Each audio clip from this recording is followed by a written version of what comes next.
최근 우리 당 지도부를 두고 당 안팎에서 벌이는 일부 인사들이 과도한 설전이 도를 넘고 있습니다. 특정 목회자가 억지를 부리는 것에 불과한 발언에 대해 일일이 언급할 이유가 없다고 봅니다. 앞으로 더 이상 이런 터무니없는 언행으로 국민 정서를 자극하는 일이 없도록 해줄 것을 요구합니다. 이런 막말에 동조하는 듯한 모습은 우리 당 전체에 악영향을 미칠 수 있기에 그동안 수차례 자중을 촉구했음에도 오히려 당 내외에서 이를 증폭시키는 듯한 행태에 깊은 유감을 표하지 않을 수가 없습니다. 네, 김기현 대표가 당대표의 직권으로 상임고문에서 해촉한다 이렇게 얘기했는데 이게 해촉도 당대표의 고유 권한인지도 궁금하고요. 그리고 해촉 배경으로 현직 정치인이나 지방단체장이 이 상임고문이나 이런 걸 맡지 않는다. 그러니까 중복으로 맡지 않는 게 관례다. 이렇게 설명을 했는데 임명이 이미 된 거 아니겠습니까? 그러니까 알아보니까 그 상임고문으로 홍준표 시장이 위촉된 게 정진석 비대위원장 때입니다. 그러니까 바로 직전에 비대위원장 시절에 홍준표 시장이 이제 상임고문으로 위촉이 됐고요. 이례적인 건 맞습니다. 그러니까 상임고문으로 위촉되신 분들은 현직의 정치를 떠나신 분들입니다. 그래서 당의 원로 분들이고 주로 이제 전직 당 대표들이나 전직 국회의장 분들이시죠. 그래 현직 정치권에서는 몸담지 않은 분들이기 때문에 오늘 김기현 대표가 이제 해촉의 이제 배경으로 설명한 현직 지자체장이 지금까지 관례적으로 당 상임고문에 위촉된 바가 없다는 말은 또 사실이 맞습니다. 이제 그런 면에서 보면 정진석 비대위원장 시절에 아마 홍준표 시장이 아마 강력하게 요구를 했는지 모르겠습니다만 이례적으로 대구광역시장을 맡으면서 상임고문으로 위촉이 됐고 그 부분을 이제 다시 제자리로 돌려놓는다는 의미로 김기현 대표는 오늘 해촉을 한 거고요. 이 상임고문의 해촉 사항은 최고의 의결 사항이 아닌 것으로 알고 있습니다. 그래서 당대표가 직권을 할 수 있고요.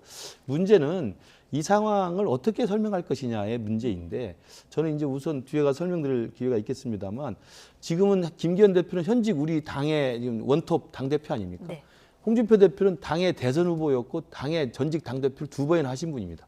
그럼 사실 당이 좀 갈등을 하고 당이 분란에 쌓이면 두 분이 가장 어른들 아닙니까? 두 분이 밖에서 이렇게 장외에서 설전을 벌일 이유가 뭐가 있는지 저는 그게 일단 좀 안타깝습니다. 홍준표 대표가 워낙 심하게 말한 것도 많아요.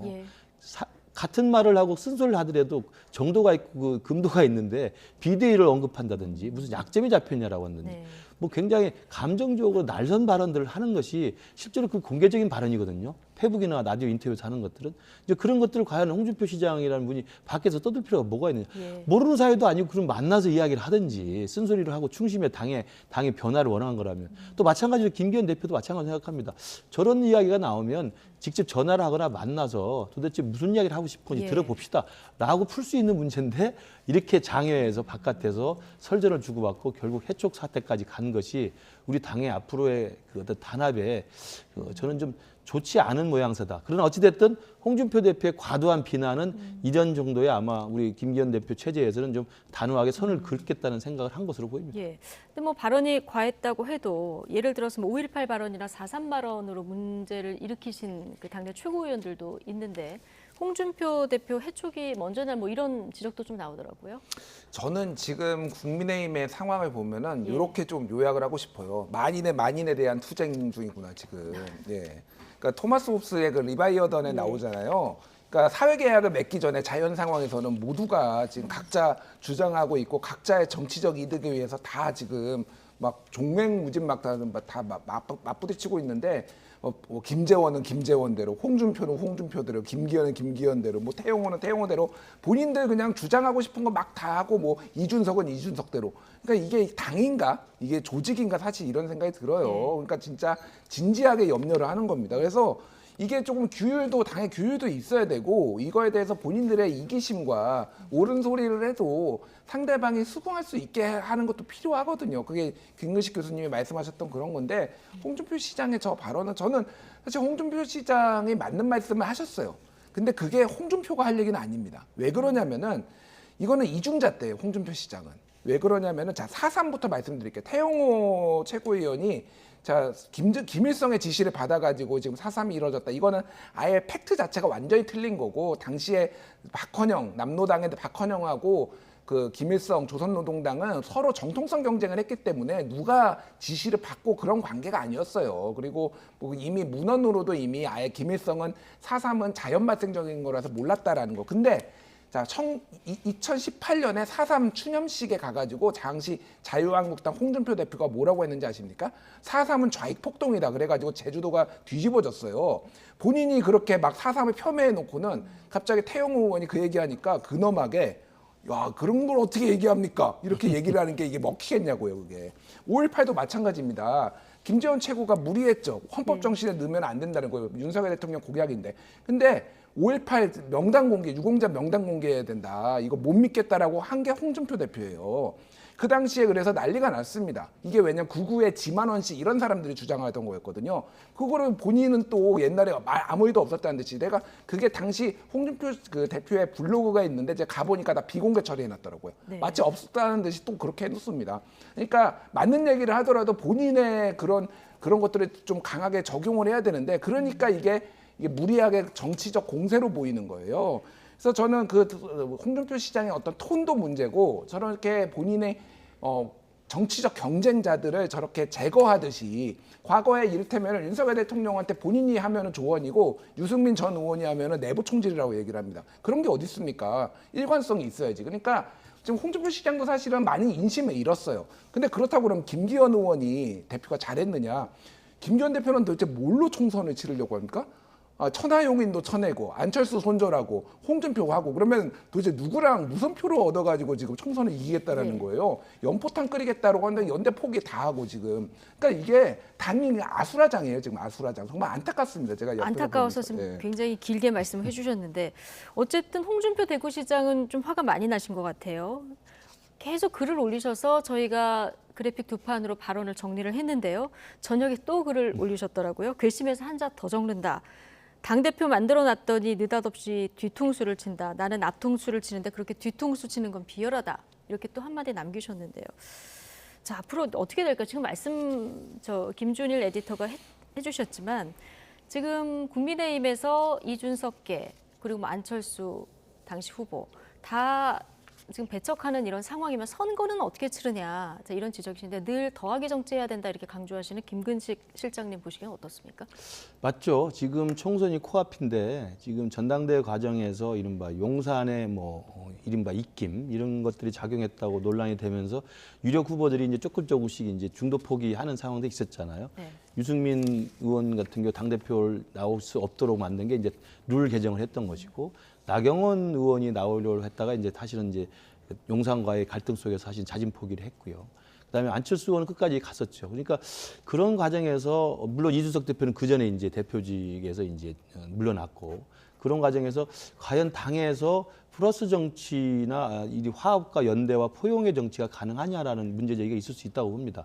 그러다가 이제 급기야 지금 홍준표 전 대표까지 가세하면서 이제 해촉이 됐기 때문에 과연 어떤 사람들 중심으로 치를 것이냐라는 우리 김준일 수석 에디터의 말씀에 대해서 저희들도 돌이켜 봐야 된다고 생각합니다. 그러나 문제는 그겁이라고 생각합니다. 그러니까 당이 지금 당대표를 새로 뽑아서 새로운 지도부가 구성이 돼 있기 때문에 단합해서 총선 승리를 위해서 일사불란하게 가야 된다는 그런 목적의식이 분명히 있다고 생각합니다. 특히나 용산 대통령실, 그다음에 윤석열 대통령과의 호흡을 맞춰서 대통령을 뒤에서 계속 백업을 하면서 대통령의 얼굴로 치료해야 된다는 걸 다 인정을 하고 있는데 그 과정에서 분리할 건 분리하고 같이 할 건 같이 해야 되는 저는 구분의 이 선이 그어야 된다고 생각을 하는데요. 예. 저는 개인적으로 생각한다면 그 이준석 그 대표가 이끌었던 천하용인 그룹 같은 경우는 이준석 대표는 같이 하기가 힘든 게 당의 지금 민심입니다만은 천하용인이라고 하는 젊은 층과는 같이 가야 된다고 생각을 하고 그들 끌어안는 게 필요하다고 생각을 하고요. 그다음에 홍준표 대구시장 같은 경우도 저는 같이 가야 되고 본래 자유한국당이 괴멸 위기에 갔을 때 끝까지 지켜왔던 분이기 때문에 소중한 자산이라고 생각합니다. 그러나 단 하나 지금 수석 에디터께도 말씀하셨지만 홍준표 대표의 언행에 상당히 문제가 있어요. 그러니까 스스로 자기 스스로의 막말 프레임, 그다음에 자기 스스로의 내로남 프레임, 자기 스스로의 주변에 사람이 없다는 자기 반성 이런 것들이 먼저 된 다음에 당에도 쓴소리하고 다른 사람도 비판을 해야 되는데 본인에게는 한없이 관대하고 남에 대해서 물론 자기 눈에는 보이지 않으니까 자기를 모르지만 남의 건 잘 보이지 않습니까? 그러니까 아마 훈수를 두다 보니까 과도하게 둔 것 같은데 저는 홍준표 대표가 당을 위해서 쓴소리를 하고 당을 위한 충심으로 일을 하더라도 자기의 기준을 똑같이 적용해서 해야 된다는 거 한 말씀하고 두 번째는 말을 할 때 말에 수위가 있는 겁니다. 예. 저는 김기현 대표에게 그런 이야기 할 수 있죠. 전광훈과 손절하는 게 필요하다. 그러면 점잖게 전광훈 세력과 손절하는 게 당을 위해서 필요합니다라고 말해주면 되는 것이지 무슨 약점 잡혔냐? 뭐 비대위로 갈지 모른다? 이런 이야기는 사석에서도 해서는 안 되는 이야기지 않습니까? 근데 그걸 공개적으로 하니까 이게 사람들을 불편하게 만드는 거거든요. 그래서 저는 말의 수위, 그다음에 자신의 한 언행과 지금 자신이 상대방에게 훈계하는 내용들의 일치, 불일치 여부 이것들을 좀 돌이켜보는 계기가 좀 필요한 것은 사실이라고 봅니다. 예. 지난 대선, 지방선거 때는 이렇게 굉장히 의견이 다르신 분들도 다 합심해서 국민의힘이 네. 선거에서 이겼었는데요. 지금 거꾸로 가는 이런 모습이라서 좀 답답한 마음에 양쪽 다 비판을 해주신 것 같고요. 자, 마지막 주제를 짧게 다뤄볼 텐데요. 윤석열 대통령이 거부권을 행사한 양곡관리법 개정안 오늘 결국 합의를 더 안 하고 재투표에 들어갔고요. 부결이 됐습니다. 이러면 이제 폐기가 되는 건가요? 그렇죠. 예. 뭐 이거는 이제 오늘 290명 중에 찬성 177, 반대 112인데 290명이 투표를 했으면 계산해 보니까 194명이 찬성을 해야 돼. 3분의 2가 194명이더라고요. 그러니까 좀 차이가 많이 났죠. 그래서 국민의힘에서 아마 대부분 반대를 해서 당론을 했던 것 같은데 진성중 당시 이제 원내 수석부 대표 같은 경우에는 꽤 이탈표가 있을 거다 이렇게 얘기를 했지만은 결국 없었습니다. 그래서 이게 이제 진영 대결로 가버린 것 같아요. 그래서 좀 안타깝습니다. 개인적으로 이 과정, 이 전체 과정을 보면은 이 내용이나 이런 것들이 정말로 합의를 못할 것인가 이런 건데 결국은 이게 다 대결로 가가지고 이게 또 네. 폐기가 되는 이 과정 자체가 좀 안타깝고 그래서 뭐 윤석열 대통령이나 정부에서는 대안으로 내놨는데 막 그 매입을 더 많이 하겠다.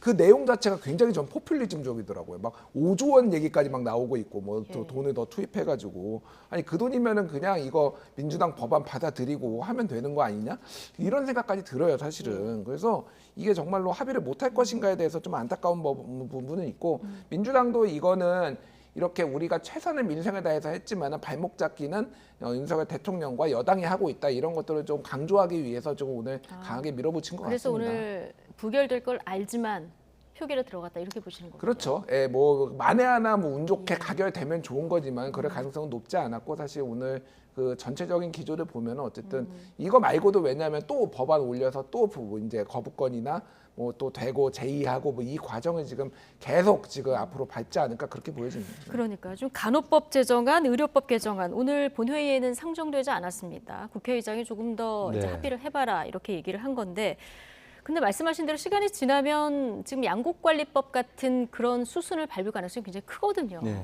어떻게 해야 될까요? 그러니까 민주당이 아마 총선 전략이 지금 당내에 워낙 리스크가 크고 당내에 쏟아지는 여러 가지 국민들의 따가운 시선이 있기 때문에 이걸 아마 다른 데에 돌리기 위해서 계속 입법 폭주를 하는 것 같아요. 그러니까 왜냐하면 169석의 거대 야당이기 때문에 마음만 먹으면 입법 활동을 계속할 수가 있습니다. 네. 그 입법 활동을 계속하면 그 계속하는 입법의 대상들이 특정 계층이 정해져 있습니다. 노란봉투법 특정 계층에 수혜를 줄 수 있는 법이 돼 있고요. 그다음에 양국관리법도 농민들을 위한다는 듯 이런 그 나름대로 그 명분을 가지게 되죠. 그다음에 이제 간호법도 마찬가지입니다. 간호사라고 하는 특정 계층과 집단을 향한 겁니다. 네. 그리고 똑같이 나와 있는 게 이제 의료법 개정안도 마찬가지고요.